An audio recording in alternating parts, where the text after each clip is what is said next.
to show you how to get the cornering light mod using forescan. So we're going to go to BCM as built format.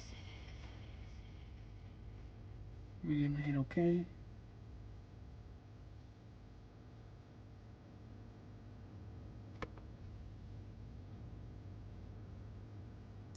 And then we're going to go down to 726.26.01. And then we're going to change this 0 into a 1. Hit right.